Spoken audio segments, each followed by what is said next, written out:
ಬರ್ತೀಯ ತಿನ್ನಲಿಕ್ಕೆ? ಬರ್ತೀಯ ಕರೆದು ಕೊಡಲೇ? ಬಾ. ನೋಡಿ ಅದೊಟ್ಟಿಗೆ ಪೆಟ್ಟಾಗ್ತಾ ಉಂಟು. ಬರ್ತೀಯ ಕರೆದು ಕೊಡಲೇ?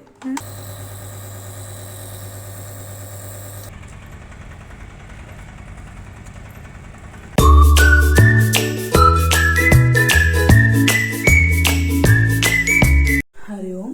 ಸೋನು ಲೈಫ್ ಸ್ಟೈಲ್ ವ್ಲಾಗ್ಸ್ ಚಾನಲ್ಗೆ ಎಲ್ರಿಗೂ ಸ್ವಾಗತ.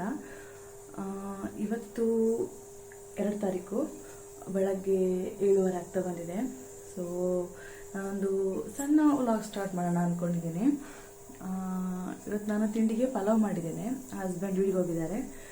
ಸೊ ಪಲಾವಿದ್ದು ರೆಸಿಪಿ ಮಾಡೋಣ ಅಂದ್ಕೊಂಡೆ, ಬಟ್ ಆಗಲಿಲ್ಲ. ಅಂದರೆ ಇವನಿಗೆ ಸ್ವಲ್ಪ ಜ್ವರ ಇದೆ. ಜ್ವರಕ್ಕಿಂತಲೂ ಕೆಮ್ಮು ಮತ್ತು ಕಫ ಎಲ್ಲ ಇದೆ. ಸೊ ಕಿರಿಕಿರಿ ಮಾಡ್ತಾ ಇದ್ದ. ಹಾಗೆ ನನಗೆ ಆಗಲಿಲ್ಲ ರೆಸಿಪಿ ಹಾಕಲಿಕ್ಕೆ. ಈಗ ಮದ್ದಿಗೆ ಹೋಗ್ಲಿಕ್ಕೆ ಉಂಟು. ಸೊ ಇವನಿಗೆ ಎಂಥಾದ್ರು ತಿನ್ನಲಿಕ್ಕೆ ಕೊಟ್ಟು ಸ್ನಾನ ಮಾಡಿಸಿ ಆಗ ಹಸ್ಬೆಂಡ್ ಬರ್ತಾರೆ. ಆಮೇಲೆ ನಾವು ತಿಂಡಿ ತಿಂದು ಹೋಗೋದು. ಉಜಿರೆಗೆ ಹೋಗುವ ಅಂತಿದ್ದೇವೆ, SDMಗೆ. ಸೊ ನೋಡೋಣ. ನಾನಿಲ್ಲಿ ಅವನಿಗೆ ಅವಲಕ್ಕಿಗೆ ಹಾಲು ಹಾಕಿ ಅದನ್ನು ಕುದಿಸಿ ಕೊಡ್ತಾ ಇದ್ದೇನೆ. ತಿನ್ನಲಿಕ್ಕೆ ರುಚಿ ಆಗ್ತದೆ. ಅಂದರೆ ನಾವು ಬೆಳಿಗ್ಗೆ ಹೆಚ್ಚಿಗೆ ಅನ್ನ ನಾನು ಬೇಗ ಮಾಡ್ತೇನೆ. ಸೊ ಅನ್ನಕ್ಕೆ ಮೊಸರು ಹಾಕಿ ಇಲ್ಲಾಂದರೆ ಹಾಲು ಹಾಕಿ ನಾನು ಕೊಡೋದು, ಅದನ್ನು ಮಿಕ್ಸಿಗೆ ಹಾಕಿ ಕೊಡೋದು.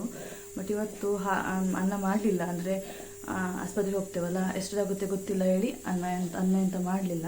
ಸೊ ಈಗ ಅವನಿಗೆ ಅವಲಕ್ಕಿ ಕೊಡ್ತಾ ಇದ್ದೇನೆ. ನೋಡಿ, ಅವನಿಗೆ ನಾನು ಈ ಕಡೆ ಬಂದರೆ ಅವನಿಗೆ ಸಹ ಇಲ್ಲೇ ಬರಬೇಕು. ಕೆಳಗೆ ಬಿಟ್ಟರೆ ಎಲ್ಲ ಹಾಕ್ತಾನೆ. ಸೊ ಅವನು ಇಟ್ಕೊಂಡೇ ಕೆಲಸ ಮಾಡಬೇಕು. ಒಂದು ಮಾರ್ನಿಂಗ್ ಬ್ರೇಕ್ಫಾಸ್ಟ್ ರೆಡಿಯಾಗಿದೆ. ಬಿಸಿ ಬಿಸಿ ಉಂಟು. ಸ್ವಲ್ಪ ಚಪ್ಪೆ ಆದಮೇಲೆ ಕೊಡ್ತೇನೆ. ನೋಡಿ, ಒಂದು 2 ಮಿನಿಟ್ಸ್ ಸುಮ್ಮನೆ ಇರ್ತಾನೆ, ಮತ್ತು ಕಿರಿಕ್ಲಿಕ್ಕೆ ಸ್ಟಾರ್ಟ್ ಮಾಡ್ತಾನೆ. ಅವನನ್ನು ಇಟ್ಕೊಂಡು ಒಳ್ಳೆ ಹತ್ರ ಕೆಲಸ ಮಾಡಲಿಕ್ಕೂ ಆಗೋದಿಲ್ಲ. ಬಿಸಿ ಇರ್ತದೆ, ಗೊತ್ತಾಗದೆ ಮುಟ್ಟಿದ್ರೆ ಆಯಿತು. ಮತ್ತೆ ಕೆಳಗೆ ಬಿಡಲಿಕ್ಕೂ ಗೊತ್ತಿಲ್ಲ. ಪೊಯ್ ಪೊಯ್ ಮಂಪುಗ. ಇದು ಒಂದು ಫೇವ್ರೆಟ್ ಸ್ಪಾಟ್. ಇದು ಮುಂಚೆ ಇಲ್ಲಿ ಹಾಕಿರಲಿಲ್ಲ. ಹಾಲ್ಡಕ್ಕೆ ಮತ್ತೆ ಹಾಕಿದ್ದು ನಾವು ಮೊನ್ನೆ. ಇಲ್ಲಿದ್ರೆ ಅವನ ಮನೆ ಒಳಗೆ ನನ್ನನ್ನು ಕಟ್ಟಿಯಾಗಿ ತೆಗಿರ್ಬೇಕಿತ್ತು. ಬಾಗಿಲು ಹಾಕಿ ಇರ್ತಿದ್ವಿ, ಹೊರಗೆ ಹೋಗ್ತಾನಂತ. ಇವಾಗ ಇದು ಹಾಕಿರೋದ್ರಿಂದ ಎಂಥ ಹೆದರಿಕೆ ಇಲ್ಲ. ಇನ್ನು ಸ್ವಲ್ಪ ದೊಡ್ಡನಾದ್ಮೇಲೆ ದಾಟಿ ಹೋಗ್ಯಾನು. ಈಗ ಓಕೆ, ನೋಡ್ತಿರ್ತಾನೆ ಹೊರಗಡೆ. ವೆಹಿಕಲ್ ಹೋಗೋದು, ಜನರೆಲ್ಲ ಹೋಗುವಾಗ ಅವ್ರು ಸಹ ಮಾತಾಡಿಸ್ತಾರೆ.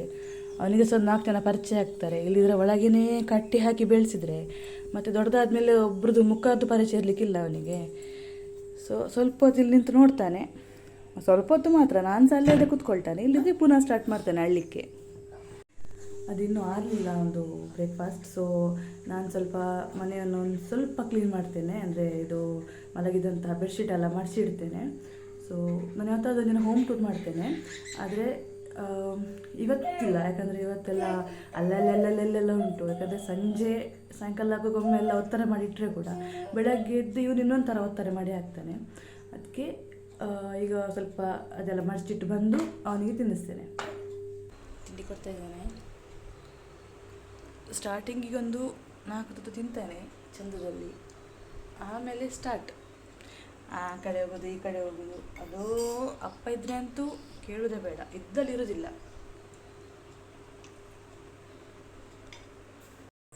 ಬಾಬು ಬಲೆ ಮುಳು ಆಮಂಪರೆ ಬಲೆ ಬೇಗ. ಬೋಬೋ ಕೊಳ್ಪೆ. ಅವನಿಗೆ ಹೊಟ್ಟೆಗೆ ಬೇಕಂತಿಲ್ಲ. ಇದಕ್ಕೆ ಕೊಡ್ತೇನೆ ಅಂತ ಹೇಳಿ ಕೂಡಲೇ ಬರ್ತಾನೆ ತಿನ್ನಲಿಕ್ಕೆ.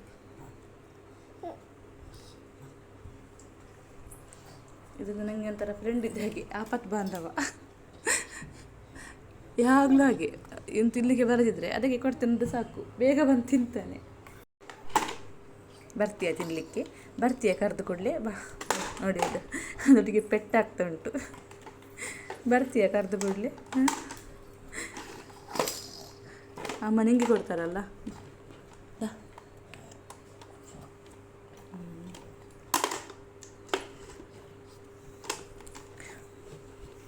ಇನ್ನೊಂದುಂಟು, ತೆಗೆದು ಹೊರಗೆ ಬಿಸಾಕೋದುಂಟು.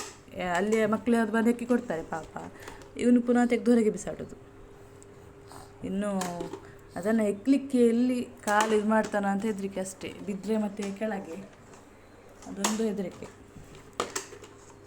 ಆಯಿತು ತಿಂಡಿ ತಿಂದು ಇನ್ನು ಸ್ನಾನಕ್ಕೆ ಕರ್ಕೊಂಡು ಹೋಗ್ತೇನೆ. ಆಮೇಲೆ ಸ್ನಾನ ಮಾಡಿ ಮಲಗಿದರೆ ಮಲಗ್ತಾನೆ, ಇಲ್ಲಾಂದರೆ ಆಟ ಆಡಿದರೆ ಆಟ ಆಡ್ತಾನೆ.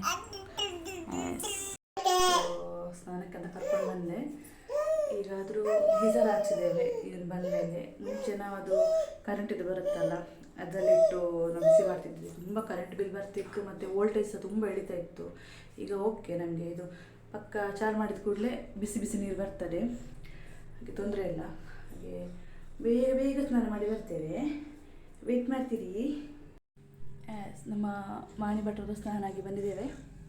ಇನ್ನು ದೇವರಿಗೆ ಒಂದು ಕೈ ಮುಗ್ದು ಕೆಮ್ಮ ಕಫ ಪಾಪ ಕಫ ಇದಾಗಿರ್ಬೋದು, ಜಾಸ್ತಿ ಇರ್ಬೋದು, ಅದರಲ್ಲಿ ಕೆಮ್ಮ ಬರ್ತುಂಟು ಅವನಿಗೆ. ಅಂದರೆ ನಾನು ಬಹುಶಃ ಪೊಟ್ಟು ಕೆಮ್ಮ ಅಂತ ಹೇಳ್ತೇವಲ್ಲ, ಗಂಟಲು ತೋರಿಸಿ ಬರೋದು ಹಾಗೆ ಅಂದ್ಕೊಂಡಿದ್ದೆ. ಆದರೆ ಇಲ್ಲ, ಅವನಿಗೆ ಕಫ ಆಗಿದೆ. ಕಫಕ್ಕೆ ಸಹ ಮದ್ದು ತಂದಿದ್ದೇವೆ, ಆದರೂ ಕಮ್ಮಿ ಆಗಲಿಲ್ಲ. ಇವತ್ತು ಹೋಗ್ತೇವಲ್ಲ, ನೋಡುವ. ಸೊ ದೇವರಿಗೊಂದು ಕೈ ಮುಗ್ದು ಗಂಧೆಲ್ಲ ಹಚ್ಚಿಕೊಂಡು ಬೇಗ ರೆಡಿಯಾಗಿ ಬರ್ತೇವೆ. ಹಣ್ಣಿದ್ದೆಲ್ಲ ಸಿಪ್ಪೆ ಎಲ್ಲ ಇತ್ತು, ಹಾಗೆ ಇಲ್ಲಿ ದನಕ್ಕೆ ಕೊಟ್ಟರೆ ಅವಳು ತಿಂತವೆ. ಅನ್ನ ಸಾಂಬಾರೆಲ್ಲ ಉಳಿದ್ರೆ ದನಕ್ಕೆ ಹಾಕೋದು. ಅನ್ನ ಸಾಂಬಾರೆಲ್ಲ ಅಲ್ಲಿ ಕೆಳಗೆ ಡಬ್ಬಿ ಉಂಟು, ಅದಕ್ಕೆ ಹಾಕ್ತೇವೆ. ಸಿಪ್ಪೆ ಎಲ್ಲ ಇಲ್ಲಿ ಮೇಲೆ ಹಾಕಿದರೆ ಬಂದು ತಿಂದು ಹೋಗ್ತವೆ. 2-3 ದನಗಳು ಬರ್ತವೆ ಡೈಲಿ. ಮಲ್ಕೊಂಡ. ಅವನಿಗೆ ಅವನದು ನಿನ್ನೆದ್ದು ನಿದ್ದೆ ಕಂಪ್ಲೀಟ್ ಮಾಡಲಿಕ್ಕೆ ಉಂಟು. ನಿನ್ನೆ ನಿದ್ದೆ ಪಾಪ ಅವನಿಗೆ ನಿದ್ದೆ ಬರ್ತಿತ್ತು, ಮಲಗುವ ಅಂತ ಕೆಮ್ಮು ಬರ್ತಿತ್ತು. ಹಾಗೆ ಅವನಿಗೆ ಸಹ ನಿದ್ದೆ ಇಲ್ಲ, ನನಗೆ ಸಹ ನಿದ್ದೆ ಇಲ್ಲ. 3 ದಿನ ಆಯಿತು ಜ್ವರ, ಲೈಟ್ ಜ್ವರ, ಕಫ, ನೆಗಡಿ ಎಲ್ಲ. ಮತ್ತೆ ತಗೊಂಡು ಬಂದಿದ್ವಿ ಮೊನ್ನೆ, ಆದರೂ ಎಂಥ ಕಮ್ಮಿ ಇಲ್ಲ, ಕೆಮ್ಮು ಜಾಸ್ತಿಯೇ ಉಂಟು. ಹಾಗೆ ಇವತ್ತೊಮ್ಮೆ SDMಗೆ ಹೋಗುವ ಅಂತಿದ್ದೇವೆ. ಹಾಗೆ ಅವನಿಗೆಲ್ಲ ರೆಡಿ ಮಾಡಿ ಆಗಿದೆ. ಇದು ನಾನು ತಿಂಡಿ ತಿಂದು ನಾನು ರೆಡಿ ಆಗಬೇಕು. ನೆಕ್ಸ್ಟ್ ಹಸ್ಬೆಂಡ್ ಬರ್ತಾರೆ, ಅವರು ತಿಂಡಿ ತಿಂದ ಮೇಲೆ ಹೋಗೋದಂತ. ಕಸದ ಗಾಡಿ ಬಂತು, ಕಸ ಎಲ್ಲ ಹಾಕಿದ್ವಿ. ಸೋಮವಾರ ಮತ್ತು ಗುರುವಾರ ಕಸದ ಗಾಡಿ ಬರೋದು. ಹಸಿ ಕಸ ಒಣ ಕಸ ಬೇರೆ ಬೇರೆ ಮಾಡಿ ಕೊಡಬೇಕು, ತಗೊಂಡು ಹೋಗ್ತಾರೆ. ತೊಂದರೆ ಇಲ್ಲ, ಚೆಂದ ಆಗಿದೆ. ನನಗೆ ಅಂದರೆ ನೀರಾಗ್ತದಾ ಅಂತ ಹೆದರಿಕೆ ಇತ್ತು. ಇಲ್ಲ, ಚೆಂದ ಆಗಿದೆ, ತೊಂದರೆ ಇಲ್ಲ. ಅಂದರೆ ಅದು ಮಸಾಲೆ ಮೇಲ್ಗಡೆ ನಿಂತಿತ್ತು. ಈಗ ಅದನ್ನು ಚೆಂದ ಮಿಕ್ಸ್ ಮಾಡ್ತಿದ್ದೇನೆ.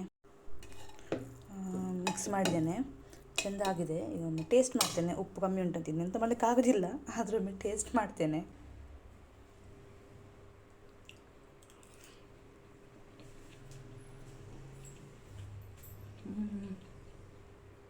ಚೆಂದಾಗಿದೆ.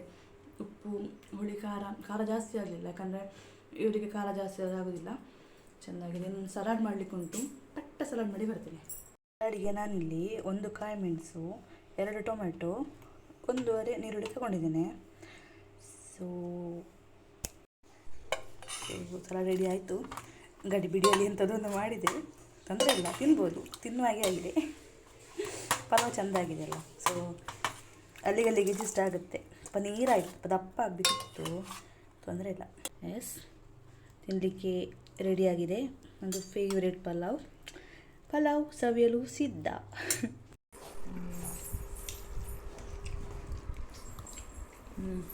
ನನ್ನ ಮಗ ರೆಡಿಯಾದ ಹೇಳಲಿಕ್ಕೆ. ನಾನು ಹೊರಟಿದ್ದೇನೆ, ಹಸ್ಬೆಂಡ್ ಕೂಡ ಬಂದರು. ಈಗ ಹೋಗ್ತಾ ಇದ್ದೇವೆ, ನೋಡುವ ಡಾಕ್ಟ್ರ್ ಎಂತ ಹೇಳ್ತಾರಂತ.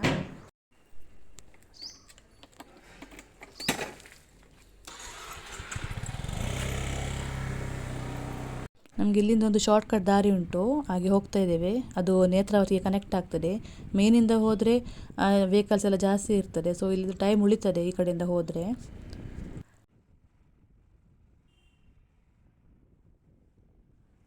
ಉಜಿರೆ ಜನಾರ್ದನ ದೇವಸ್ಥಾನದ್ದು ಬ್ರಹ್ಮಕಲಶ ನಡೀತಾ ಉಂಟು ಈಗ. ಹಾಗೆ ಹೊರೆ ಕಾಣಿಕೆ ಎಲ್ಲ ತಗೊಂಡು ಹೋಗ್ತಾ ಇದ್ದಾರೆ. ಉಜಿರೆ ಸರ್ಕಲ್ ಹತ್ರ ಬಂದೆವು. ಬ್ರಹ್ಮಕಲಶಕ್ಕೆ ಎಲ್ಲರೂ ಕೂಡ ಬನ್ನಿ. ನಾವು ಕೂಡ ಹೋಗ್ತಾ ಇದ್ದೇವೆ, ನೋಡಬೇಕು. 4ಕ್ಕೆ ಅಥವಾ 5ಕ್ಕೆ ಹೋಗೋದಂತ ಉಂಟು, ಸಂಜೆ ಮೇಲೆ ಹೋಗೋದಂತ ಉಂಟು. ನೋಡಿ, ದೇವಸ್ಥಾನ ಪಾಸ್ ಆದ್ವಿ. ಡೆಕೋರೇಷನ್ ಎಲ್ಲ ಚೆಂದ ಮಾಡಿದ್ದಾರೆ, ಸೊ ಹೋಗಬೇಕು. ಮತ್ತು ಇಲ್ಲಿ ರೋಡ್ ಕೂಡ ಹಾಗೆ ಅಗಲ ಮಾಡಿದ್ದಾರೆ. ಮುಂಚೆ ಇಕ್ಕಟ್ಟಾಗ್ತಿತ್ತು, ಇವಾಗ ಒಳ್ಳೆ ಆಗ್ತಾರೆ ಹೋಗಲಿಕ್ಕೆ. ಆ್ಯಂಡ್ ನಂದು ಪ್ರೆಗ್ನೆನ್ಸಿ ಕನ್ಫರ್ಮ್ ಆದಮೇಲೆ ನಾವು ಇದೇ ಆಸ್ಪತ್ರೆಗೆ ಬರ್ತಿದ್ವಿ. ಪ್ರತಿ ಮಂತ್ ಚೆಕಪ್ ನಾವು ಇಲ್ಲೇ ಮಾಡಿಸ್ತಿದ್ದದ್ದು. ಮತ್ತು ನಂದು ಡೆಲಿವರಿ ಕೂಡ ನಂದು ಇಲ್ಲೇ ಆದದ್ದು. ಹಾಗೆ ಎಂತಾದರೂ ಹುಷಾರಿಲ್ಲ ಅಂತ ಆದಾಗ ನಾವು ಹೆಚ್ಚಿಗೆ SDMಗೆ ಬರೋದು. ಮತ್ತು ನಮ್ಮದು ಸುರಕ್ಷಾ ಎಲ್ಲ ಕಾರ್ಡ್ ಇದ್ದರೆ ನಮಗೆ ಟೆಸ್ಟಿಗೆಲ್ಲ ಎಂಥ ಅಮೌಂಟ್ ಕೊಡಲಿಕ್ಕೆ ಬರೋದಿಲ್ಲ, ಮೆಡಿಸಿನಿಗೆಲ್ಲ ಕೊಟ್ಟರಾಯಿತು ಅಷ್ಟೇ.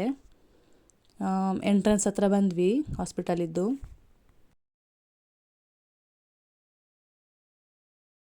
ಹಾಸ್ಪಿಟಲಿಗೆ ಬಂದ್ವಿ. ಇವರು ಗಾಡಿ ಪಾರ್ಕ್ ಮಾಡಿ ಬರ್ತೀರಾ ಅಂತ ಹೇಳಿದರು. ಅಂದರೆ 2 ವೀಲರ್ಸಿಗೆ ಸಪ್ರೇಟ್ ಒಂದು ಪಾರ್ಕಿಂಗ್ ಲಾಟ್ ಕೊಟ್ಟಿದ್ದರು. 10 ಗಂಟೆ ಆಯಿತು. ಲೈಟಾಗಿ ಬಿಸಿಲು ಬಂದಿತ್ತು. ಮತ್ತು ಇವನು ಕಿವಿಗಾಗಲಿ ತಲೆಗಾಗಲಿ ಬಟ್ಟೆ ಮುಚ್ಚಲಿಕ್ಕೆ ಬಿಡೋದಿಲ್ಲ. ಟೊಪ್ಪೆ ಹಾಕಿದರೆ ಕೂಡ ಹಾಗೆ ಎಲ್ಡು ತೆಗಿತಾನೆ. ಇಟ್ಕೊಂಡಿರ್ತೇವೆ, ಅವನು ಹಾಕಲಿಕ್ಕೆ ಬಿಡೋದಿಲ್ಲ.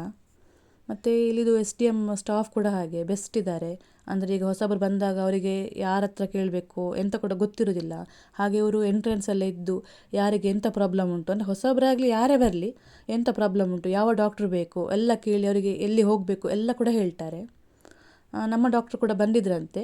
ಹಾಗೆ ಇವನಿಗೆ ಸುರಕ್ಷಾ ಇಲ್ಲ, ಮಾಡಿಸಲಿಲ್ಲ. ಹಾಗೆ ಅವನದೆಲ್ಲ ಬಿಲ್ಲಿಂಗ್ ಎಲ್ಲ ಆಗ್ತಾಯಿತ್ತು.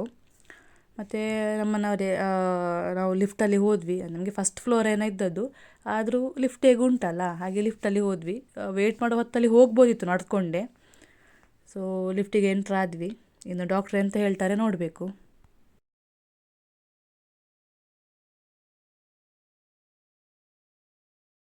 ಸೊ ಡಾಕ್ಟರ್ ಹತ್ರ ಹೋದೆವು. ಚೆಕಪ್ ಎಲ್ಲ ಮಾಡಿದರು. ಜ್ವರ ಎಂತ ಇಲ್ಲ, ಆದರೂ ಮೂಗು ಕಟ್ಟಿ ಉಸಿರಾಡಲಿಕ್ಕೆ ಕಷ್ಟ ಆಗುತ್ತೆ, ಗೊರ ಗೊರ ಅಂತ ಆಗುತ್ತೆ. ಮತ್ತು ಕಫ ಉಂಟು. ಹಾಗೆ ಒಮ್ಮೆ ನೆಬ್ಬು ಕೊಡಿಸುವ ಅಂತ ಹೇಳಿದರು, ಅಂದರೆ ನೆಬ್ಯುಲೈಸರ್ ಅಂತ. ಇದು ಮಕ್ಕಳಿಗೆ ಕೊಡೋದ್ರಿಂದ ಉಸಿರಾಡಲಿಕ್ಕೆ ಕಷ್ಟ ಆದರೆ ಸ್ವಲ್ಪ ರಿಲೀಫ್ ಆಗುತ್ತೆ. ಹಾಗೆ ಅದು 3 ಸಲ ಕೊಡಲಿಕ್ಕಿರ್ತದೆ. ಮಿಡ್ಲಲ್ಲಿ 10 ನಿಮಿಷ ಬ್ರೇಕ್ ಉಂಟು. ಸೊ ಅದೆಲ್ಲ ಕೊಟ್ಟು ಡಾಕ್ಟ್ರ್ ಹತ್ರ ಹೋಗುವಾಗ ಒಮ್ಮೆ ಚೆಕಪ್ ಮಾಡಿ ಹೇಳಿದ್ದಾರೆ.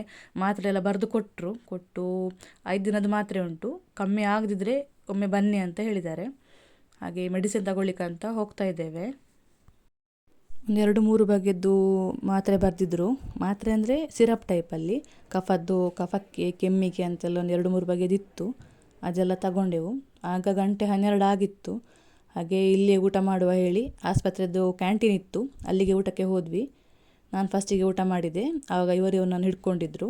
ನೆಕ್ಸ್ಟ್ ಅವರು ಊಟಕ್ಕೆ ಕೂತ್ಕೊಂಡ್ರು. ಆಗ ನಾನು ಅವನನ್ನು ಹಿಡ್ಕೊಂಡೆ. ಅಂದರೆ ಅವನಿಗೆ ಹಿಡ್ಕೊಂಡು ಕೂತ್ಕೊಳ್ಳಿಕ್ಕಿಲ್ಲ, ಒಂದೇ ಕೆಳಗೆ ಬಿಡಬೇಕು, ಇಲ್ಲ ಆ ಕಡೆ ಈ ಕಡೆ ನಾವು ಹೋಗಬೇಕು.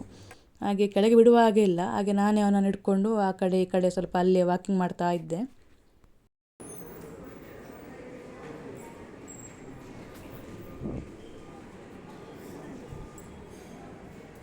1:12 ಆಗಿದೆ. ನಮ್ಮದೆಲ್ಲ ಊಟ ಮುಗಿಸಿ ನಾವು ವಾಪಸ್ ಮನೆಗೆ ಹೊರಟೆವು. ಬರುವಾಗ ಎಷ್ಟು ತಂಪಿತ್ತ, ಇವಾಗ ಫುಲ್ ಹೆವಿ ಬಿಸಿಲು. ಹಾಗೆ ಮನೆಗೆ ಹೋಗ್ತಾ ಇದ್ದೇವೆ. ಮನೆಗೆ ರೀಚ್ ಆದ್ವಿ. 1 ಗಂಟೆ ಆಗಿದೆ ಮನೆಗೆ ಬರುವಾಗ. ನಮ್ಮದು ಊಟ ಆಯಿತು. ಇನ್ನು ಅವನಿಗೆ ಏನಾದರೂ ತಿನ್ನಿಸ್ಬೇಕು. ನೆಕ್ಸ್ಟ್ ಮದ್ದು ಕೊಟ್ಟು ಮಲಗಿಸೋದು. ಸೊ ಇವತ್ತಿನ ಈ ವ್ಲಾಗ್ನ ಇಲ್ಲೇ ಎಂಡ್ ಮಾಡ್ತಾ ಇದ್ದೇನೆ. ಇನ್ನೊಮ್ಮೆ ಸಿಗುವ ಹೊಸ ವ್ಲಾಗಲ್ಲಿ. ವಿಡಿಯೋ ಇಷ್ಟ ಆಗಿದ್ದರೆ ಲೈಕ್ ಮಾಡಿ, ಶೇರ್ ಮಾಡಿ, ನಿಮ್ಮ ಫ್ಯಾಮಿಲಿ ಫ್ರೆಂಡ್ಸ್ಗಳಿಗೆ ಶೇರ್ ಮಾಡಿ ಆ್ಯಂಡ್ ಸಬ್ಸ್ಕ್ರೈಬ್ ಮಾಡಿ. So take care. ಬಾಯ್.